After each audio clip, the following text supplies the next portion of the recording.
All right, we are live.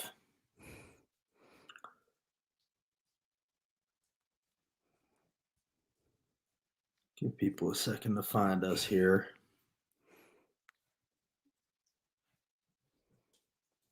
Come on in, everybody. Share the link if you would. We are going to play some videos. We're going to talk about some of the issues that everybody's talking about right now here at tnholler.com, at the TN Holler on Twitter, Facebook, Instagram, all these other hollers all throughout the state. Thank you so much for the support, for chipping in, for all that stuff. It keeps us going. It really has got us to where we are today. And, we really appreciate all the kind words. We get a lot of messages now showing appreciation, but we appreciate you guys right back because, nobody hears or sees anything that we do without you guys. So thank you for that. Cassie, how you doing today? Doing pretty well. It's a beautiful day outside. Just kind of enjoying working from my patio, that sort Yeah, of thing. It's really nice. How about you? I'm good. Yeah, it's definitely, I was outside a little bit too, but, Nice. yesterday I spent a little time with our friends at the legislature, went up to bother them a little bit. And, I feel like they're starting to engage with me a little bit more. I Aside when I'm not getting assaulted, now I'm getting yelled at. was gonna say Uh, now it's like escalating in yeah, various ways, I feel like. yeah. Like, so yesterday I was asking questions. I was there, I get there 20 minutes before it starts usually. And Faison's usually one of the first people to come in. So he came in, and as he was coming in, I just asked him, why he's trying to cut unemployment benefits in half when his county, Cott County, is the highest unemployment percentage in the state. I guess he didn't like that. So he goes onto the legislature floor and, he must have been stewing, trying to come up with something really funny and good to say back at me. And sure enough, he comes back out on into the lobby. And before I even know he's there, he's like in my face and he calls me a hateful shit. Calls me a hateful shit. And then he tries to offer me a Snickers bar, So weird. which was pretty bizarre. And it calls you Betty White. And Like he what called me Betty is White. that a Yeah, reference? I'm Like trying to what see. does that even mean? Like Hold on, that's the that's not it. weirdest. I have the video here. I'm trying to find it right now. It's I know, we gotta show that. yeah, because I It's have so bizarre. It's I not even missed the funny. first part. Like, I'm mad at myself because usually I'm like rolling all the time, but I wasn't rolling on this. I just sort of He got lucky. he got lucky. Yeah, he came up on me at the right time. Maybe he timed it intentionally. Who knows? But this was him afterward. Oh, we can't hear it. You can't hear it. Uh-oh. No, Hold on. it's worth hearing. I You gotta can tell find he's it. so mad, but he's just like trying to be Share funny at the screen. Oh, same I time. didn't click the share audio button. That's my fault. Sorry, everybody. All right, here we go. So this is Jeremy Faison right after he called me a hateful shit. You look like Betty White. Why don't you take a Snickers? What? You look like Betty White. Why don't you take a Snickers? What is that? Like, he's What? talking about the Snickers commercial where Oh, if you look like Betty White, you should eat a Snickers because like you're hungry or something. that's not it. That's not even funny though. Like what? I mean, it's not funny at all. Like, but that he had 20 minutes to think of that, and then 20 when he minutes. came out after session, I chased him down the stairs again, and he did it again. He said the same thing, Betty White Snickers, and then he That's the tweeted best. at us. This is my favorite part. I don't have the screenshot right now. He tweeted at us, or he tweeted the video that we posted of Uh-huh. us saying you have the highest unemployment in your county, and he said Betty White eat a Snickers like hashtag. But really, all he's doing is, oh no, it was the Sapicki video of the education Oh, I question. see it. But Yes. he's I can just maybe grab it real quick. amplifying our messaging about how bad they're fucking up. And what I would say to him is like, look, yes, I'm a hateful shit, Jeremy. I hate bullies. I hate picking on LGBT people. I hate having a KKK Grand Wizard bust in the capital of the state that I live in. Like, yeah, there's a lot of things that I hate. So I'm thinking about, what do you think? making a We got to T-shirt make that says t-shirts. hateful shit, and then just a list of all the things that we We hate on the got, I back. mean, we have to do that. Like, I Kind of would wear have the to, right? shit out of one of those. Amazing. It was real, Yes. and it was in front of a lot of people too. Like, and then Wow. afterwards, like the rest of that video, which I didn't show because I didn't want to blow up all their spot, but I would go around and be like, "You heard him say that, right? You heard him say that." Everybody, like, it Yeah. was a whole round of people, and they all just kind of stood there silently. Uh, it was a moment, but I mean, I just that's the fuel for me, Jeremy. So keep it coming, buddy. Keep it coming. This was him. So yeah, like he just reposted eat a Snickers, Betty, that hashtag up there. It's just like he's just Right. like that line from Mean Girls, like you can't make fetch happen. Like you Eat can't a you Snickers, can't make it Betty. I happen. mean, I don't. Like I get. he's trying to You make it know. happen. It's not gonna I, happen. I know a lot of people say conservatives aren't funny. Jeremy seems intent on proving it, He proves and that point. he's going to have to try a little bit harder than that, I think. He But it's he, always he fun to have the interaction. Yeah, that was a crazy interaction. They just keep getting better and better for you up there. They He do. seems definitely like he's like a little insecure about it these past couple of days because he also tweeted this, about how jobs abound and wanted signs Right. they're plentiful, whatever. Plentus? Is that a word? Plenteous, is that what he said? Plenteous? Yeah, Is it that? might be. I don't know. But I I mean, honestly the don't point know. that he's making, this is about something Yes. specific, which is this is about a bill that they have that would cut the unemployment weeks in half in a Right. state we're already like third lowest in terms of benefits that we give. And their theory of the case is that because unemployment benefits are so, generous, that's why people aren't going back to work. And there may be something to it on a small level just during COVID because been a stimulus boost and there's more money coming in. But the flip side of the argument that they never want to talk about is that if people were making a living wage, Right. and if you weren't able to be priced out of Medicaid by earning too much money, people wouldn't be making that decision. So it's a math problem. And instead of subtracting on one side, we could be adding on the other side and paying people what they're worth for working. We're number one in minimum wage jobs, highest percentage Mhm. of minimum wage jobs in the country, in this state. And we're not a good place for workers. And so, Jeremy doesn't seem to want to learn that lesson. Instead, they just want to cut unemployment benefits for people, especially in Cobb County. So what I would ask him is why does he hate people in Cobb County so much? And why does he just think they're lazy? Right. Yeah. I mean, the AFL-CIO had a similar response to him. These are not family sustaining jobs. They say they're often low paying, offer little to no benefits, and the reason why, as you said, that we're the leader in minimum wage jobs. And it's and Afton made a similar point that it's like this is his tweet is a great argument for a $15 minimum wage. Like that's Exactly. yeah. I mean, that's the flip Exactly. And so side. that's what they keep hammering, but they don't want to talk about that at all. Right. I'd like Anyway, to see it them was live off that wage. It's exactly. ridiculous. And when I asked Senator Bill Watson about raising the minimum Right. wage last week, he laughed in my face.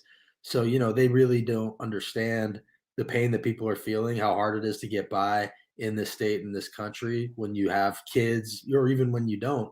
And, over time, we've seen wages stagnate, grow up by crumbs while, those at the top are making more and more money. And we're now in a situation where inequality is the worst it's been since the 20s when we had a depression. And, as long as that continues, the problems that we see in our society are going to be worse and worse. Everything is an inequality issue. Yeah. Education, crime, gun violence, healthcare, you name it, it all comes back to inequality. So the middle class has been hollowed out. Unions have been dismantled, and Tennessee is a really great example of that. And that's why certain figures that they throw out there, like average money, Mhm. average income, it's really skewed because if you have, one person making $1 billion and then, a bunch of people making a low amount, that average is going to be higher. Median income is a better number. And we're Mhm. like 41st or 42nd in median income.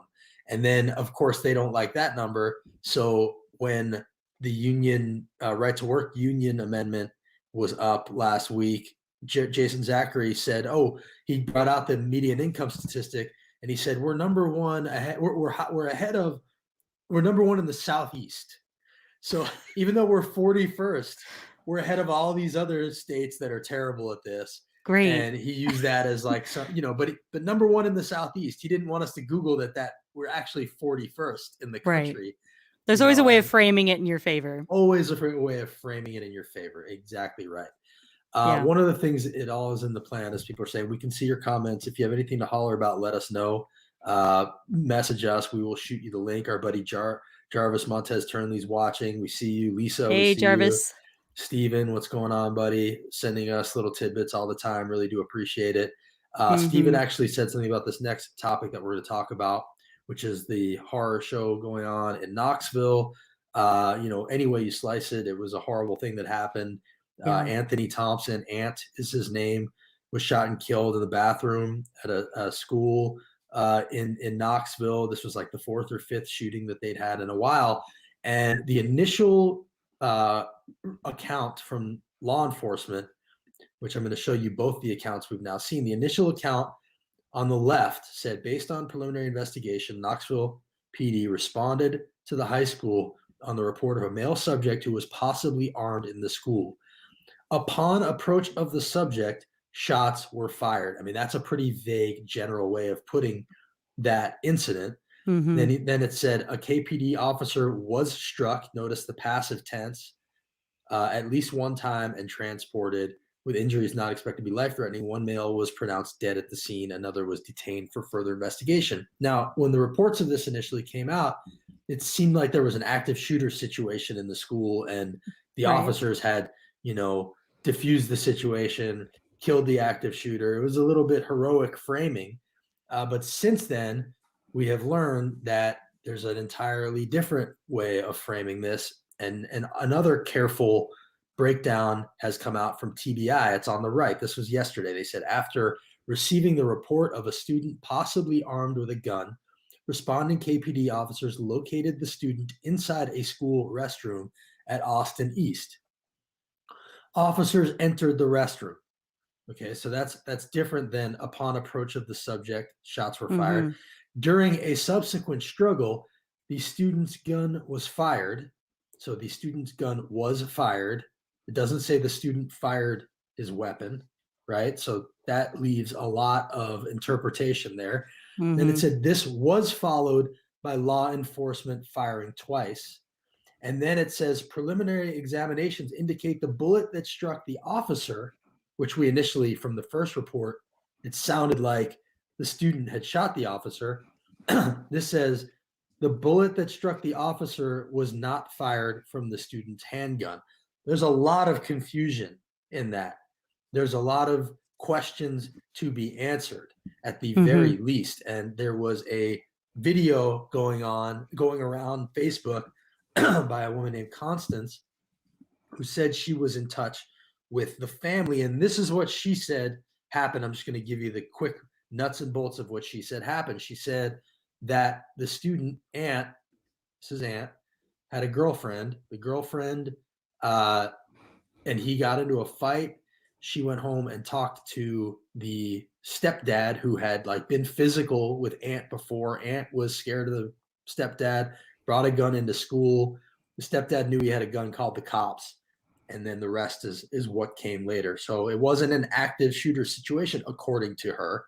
She then goes on to talk about what happened. And I still think there's a lot of questions there, and I don't want to delve into that, but the bottom line is, the idea that he was going around shooting people and then the cops came in and stopped him doesn't seem to be what happened, according to that, or according to anything else we've heard. But the main takeaway is that there is body cam footage, and we need to see it. The body cam footage is there for exactly these moments to tell the truth one way or another, whether it's the police who are at fault or whether it's, the good shooting, not a good shooting, but, the right thing to do in the moment, whatever it is, we need to see the footage. And we are not the only ones that are saying that. The mayor of Knoxville is saying that. Mayor India Kincannon, who I have met.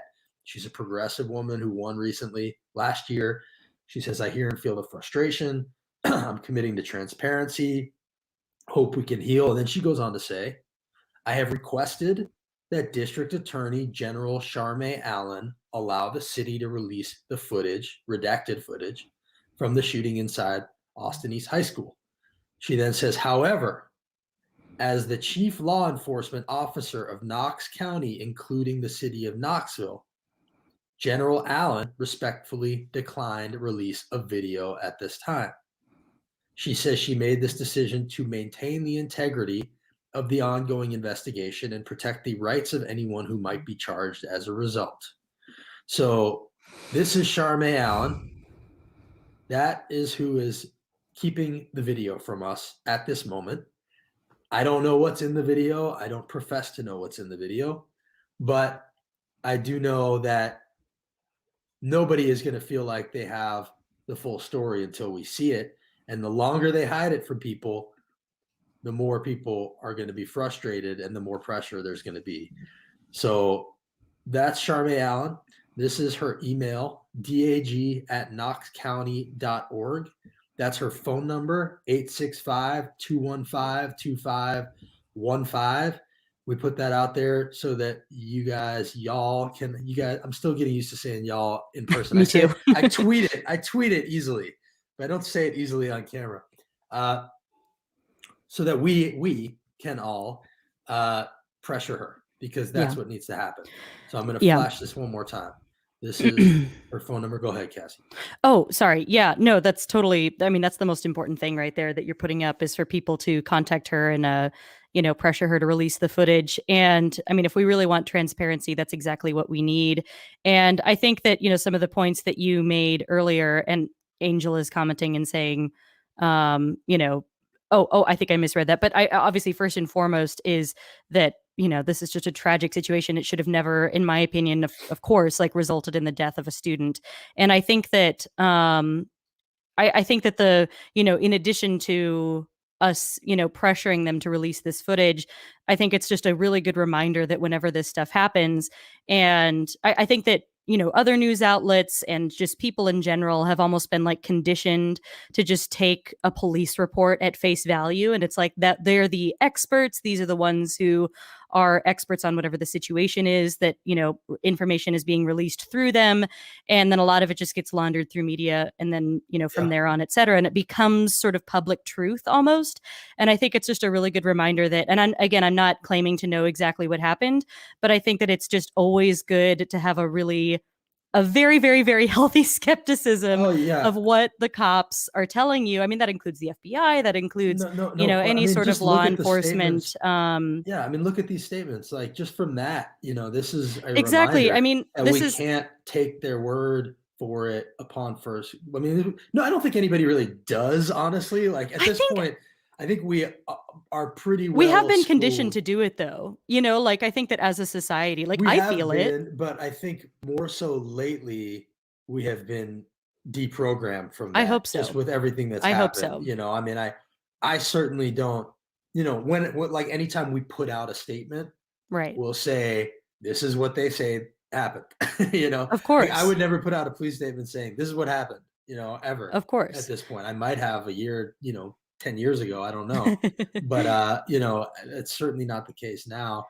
But I just want to continue on that for a second, just because I do think that conditioning is strong. Because I just personally still feel it sometimes, and I know that I just look at other news outlets and they definitely still report in that sort of way, in that sort of framing. Yes. And I think that those points that you made earlier were also very good, just about looking at the language that they're using, just in the very vague language, and also that again gets laundered through news outlets in the way that they frame it,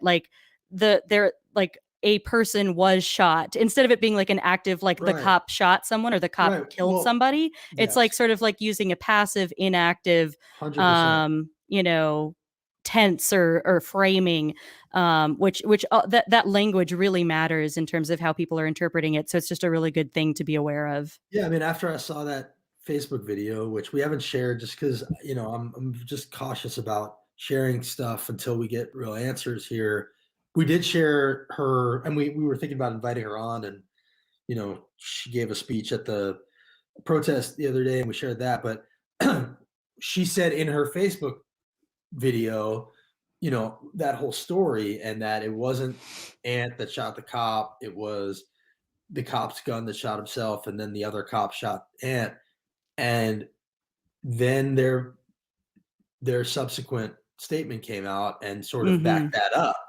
So that was before their statement came out. So, that makes me think there's some validity to what she has to say. And if that story is the story, there's probably text messages from Aunt to the stepfather or the girl, and there's probably a lot to come out. Hmm. But at the end of the day, that body cam footage is the real thing here. And the longer they hold on to it, the more they're telling us that, maybe they don't want us to see what's on it, especially when you have the mayor of Knoxville saying, yeah, we want you to see this thing, Yeah. and it's for everybody's own good. I mean, it would be a mistake not to show it. I agree. I totally agree. And I wonder, I mean, I don't know American canon. I don't have full context on who she is. I just hope that it's not something where she's having her cake and eating it too, almost, by saying, "Oh yeah, I want the footage," but the police chief, or the person that we're contacting, says that she doesn't want to release it, and sort of like almost having it both ways and not adding more pressure to like have it released. She asked for it to be released, but then said that she respectfully said that she didn't want to release police chief said she respectfully didn't want to release it.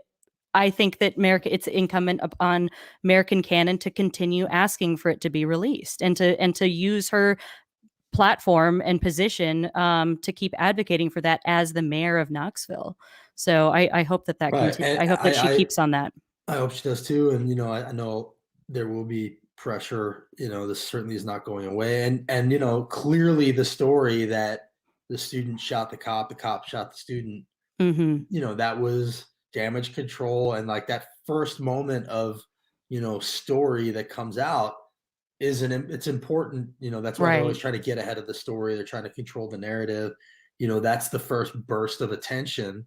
Right. But there is an entire you know, mechanism to keep the pressure on still, and there are a lot of voices, strong voices out there, so I think that, they may feel like they controlled it a little bit, but at the end of the day, like, you know, there's not going to be any hiding from this, I don't think. And I think that it's still early. The family still has their story to tell. Obviously, we're happy to have anybody from the family on here to talk about this, Absolutely. and anybody that wants to tell their story or talk about Ant that knew him, happy to have them on here too. But I just think we need to, again, keep a healthy skepticism of this whole thing.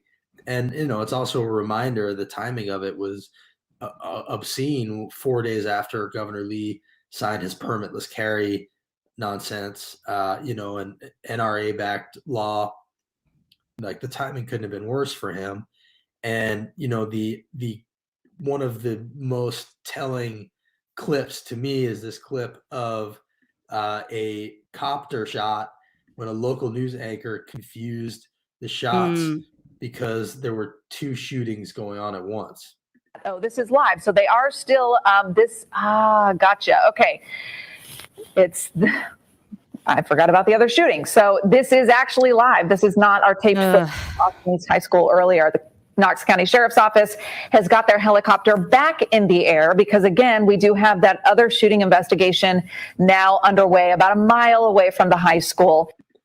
So that's about the most American thing Oh you my could ever God. imagine, is to have a newscaster confuse shootings. Right. Not sure what the helicopter is covering in that moment, and it wasn't those two. Those weren't the only ones. There was also later that day in Nashville, two children were shot and two adults were Right. shot. It was all the same day. And if you look at the headlines on the news that day I think it was the Tennessean, there was you just shooting all down Oh there. my God. And the idea that what we need right now is a bill that makes it easier to carry guns everywhere, no matter if you've had a background check or had any training. That is just not what we need right now, especially one that law enforcement opposes and that Governor Lee himself opposed when he ran for Oh office. my God. So You know, spineless. so spineless, reckless. He portrayed himself as this like moderate, reasonable dude, and he It's never such was. bullshit. No, you're so right. He never was.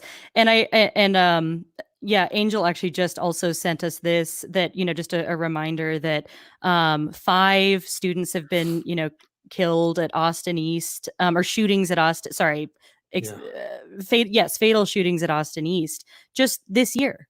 Yeah. Just this year. So it's But not by officers, right? no, sorry. Just to make that clear, no, not by officers. Okay. This is no. But just But in just the general, gun just in terms of violence. Yeah. gun violence. Yes, Yeah. thank you for clarifying.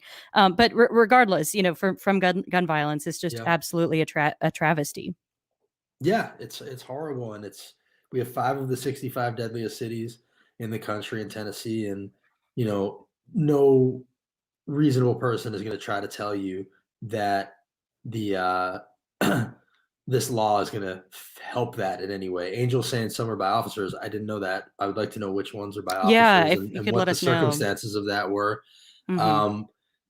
But saying that having people who have no background check or training with guns everywhere makes us safer is like saying that having people without driver's licenses makes the road safer. It's just But Red simply can't answer that question, can he? right. It's just simply, not a serious position. And then the other question I'd have for the gun people is, like, okay, why shouldn't Ant have a gun in school then? Like, if it makes everybody safer, the Second Amendment doesn't say you have to be over a certain age. It doesn't say don't have them in school. So weren't the cops infringing on Ant's? I mean, like, so this is how ridiculous the whole thing is. It's Yeah. just like, if to follow it to its logical conclusion that all of this stuff makes us somehow safer is an absurdity on its face. Yeah, open carry Friday night, Lower Broad in Nashville. Yeah, I mean, which it kind of is already. I know. It's just worse. Yeah, Even just worse. make it worse. Just make it Anyway, worse. so it's a sad situation. Yeah. We need to see the body cam footage. That's the bottom line. Yeah. Definitely, we're not in the business of taking their first blush about what happened as gospel, and we certainly won't be doing that. And then this was Travis Dorman. There's some reporters that are covering this day to day, and Mhm. again, he noticed that the discrepancies in what they said were quite stark. And so, Charmaine Allen, again, just as we close out here, this is who's not showing us the footage. This is her contact info, and we think everybody should reach out and let her know that we need to see it, and that's the bottom line. Mhm. Oh, thank you for that Yeah, clarification. this is the clarification. Good. Not So yeah, at so the school. They were students gotcha. of Austin East. Yeah. Doesn't make it any better, but it just helps No. to know Good the facts. clarification though. Yeah. Yes. One other thing, there's a couple of videos that we had to play here. Obviously, so much stuff going on. It's hard to even keep up half the time. But Right.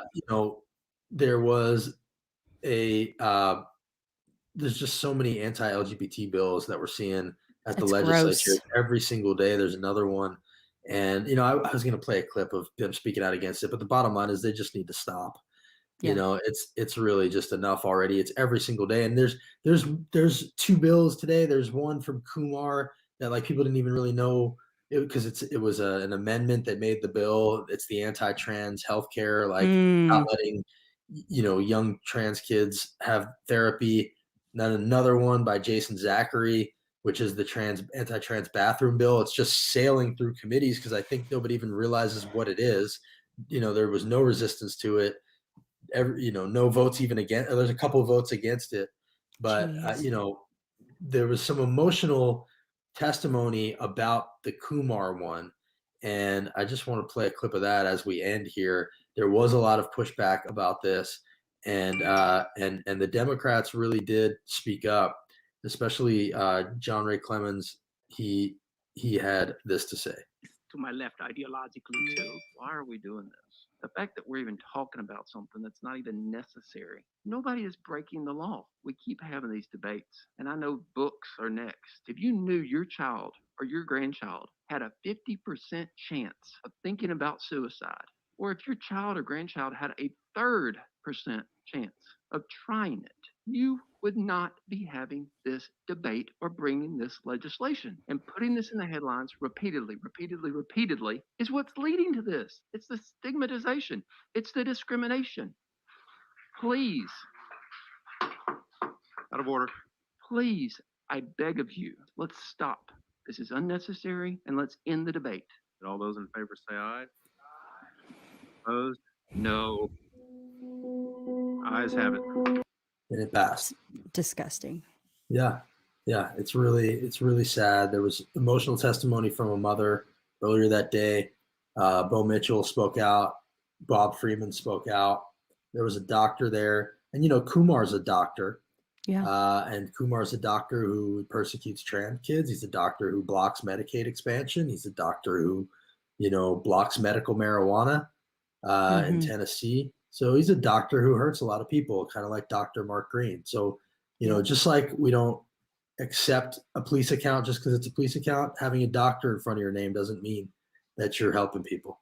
Yeah. And the consensus is what matters, and people, and having empathy for people is what matters. Absolutely. All right. We will see y'all on Tuesday and Thursday again, May 15th. We're going to have Holler Fest here. So write that on your calendars. We're going to have a lot of people talking about these issues, progressives from all across the state. And we hope you will join us, just like Dr. Ben Carson. Yes, especially that guy. We will see you guys next week. Have a great weekend. Thanks, y'all.